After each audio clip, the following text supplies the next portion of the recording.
Good morning, everyone.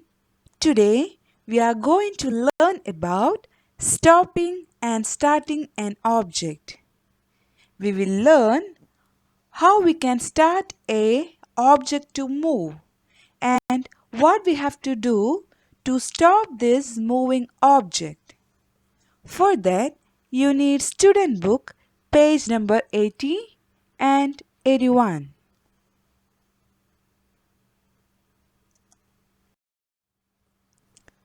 We have learned about the forces in the last lessons, right?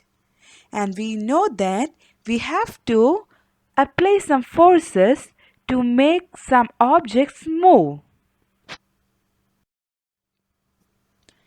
For an object to move, there must be an application of force.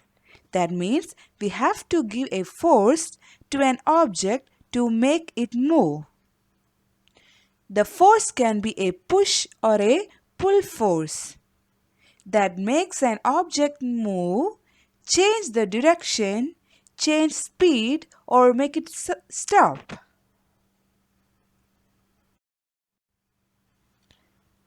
And here we have to revise what we have learned about an stationary object. If an object is not moving, we say that that object is in a stationary position. And if that object starts to work, we say that that object is moving. So, whenever any object is not moving, that is in a stationary position. So, we have to apply some force to make the object in a stationary position move. To start an object moving, a force needs to act on it. For example, can you look at this picture, everyone? Here, a boy is playing the football, right?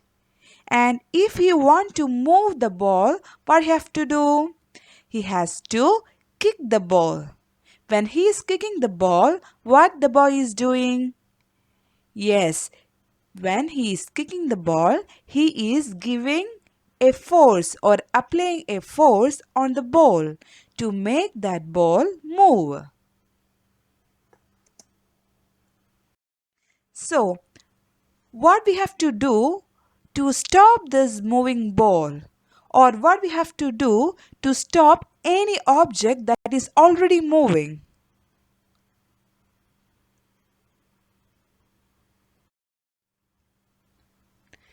We have to again apply a force to make the moving object stop. So that means to make an object start to move, we have to give a force, and make that object stop also, we have to give force again. A force acting on a moving object can make it slow down or stop. What does that mean? If an object is already moving and we give a force on that object, it can make it slow down or it can make it stop. For example, I'm taking the football game again here. In the first case, the boy was kicking the ball. So the boy was giving a force to make the ball move. And what the goalkeeper is doing? A goalkeeper uses his hands to stop the football from rolling into the net, right?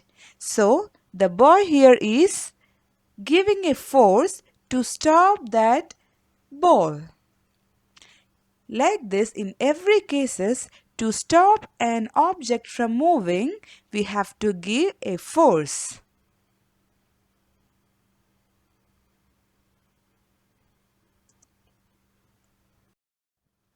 So, tell me what will happen when a force is applied on a moving object?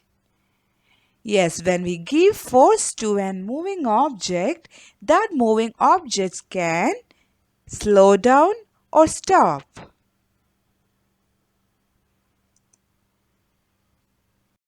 Now, think about what will happen if you push a toy car. We all have many types of toys, right?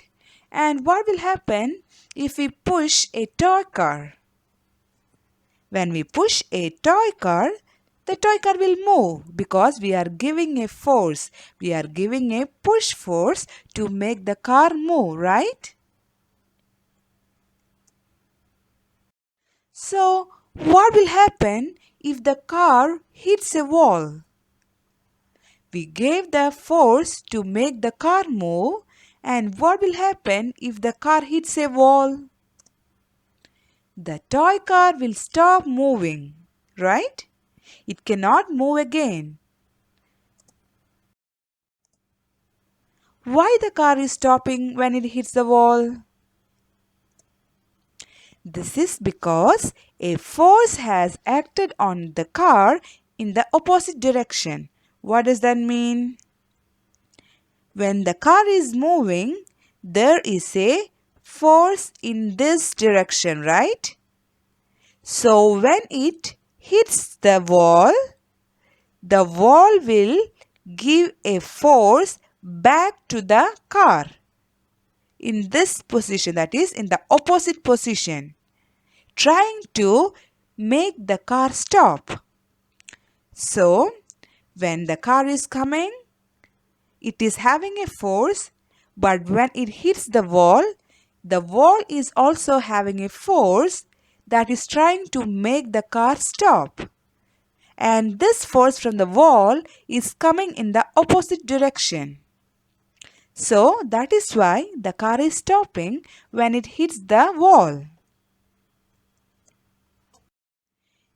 We will see this in detail. So, can everyone look at this picture, please?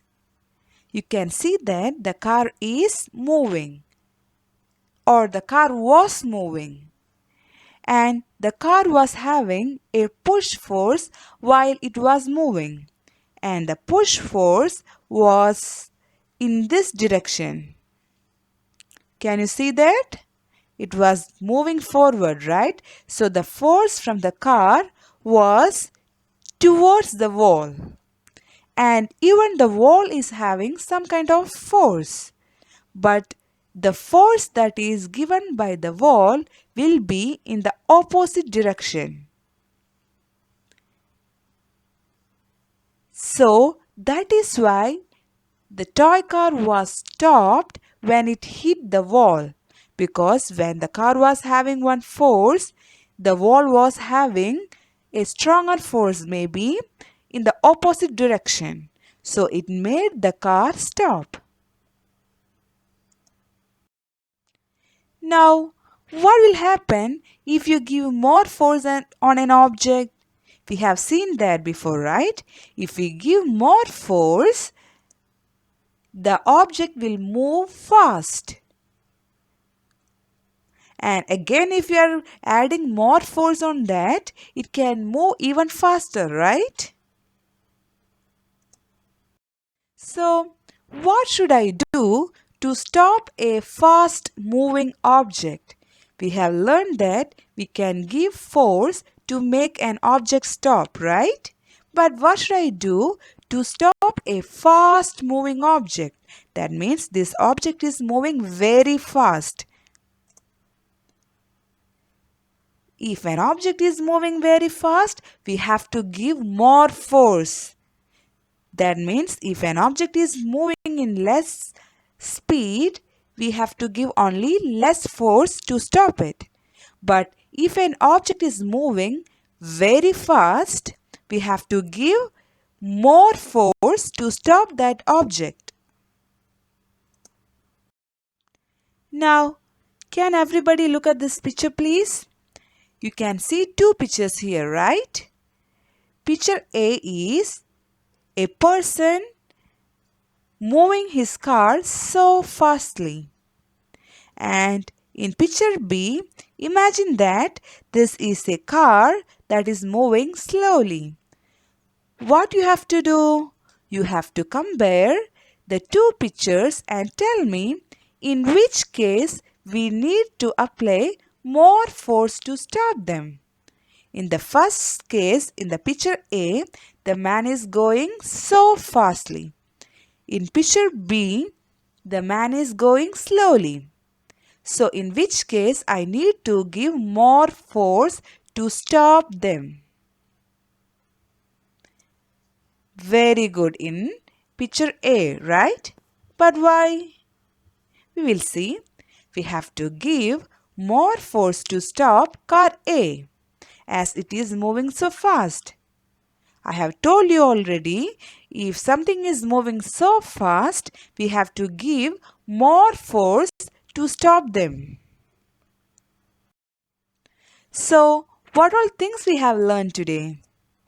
We have learned that we need to apply a force to move an object.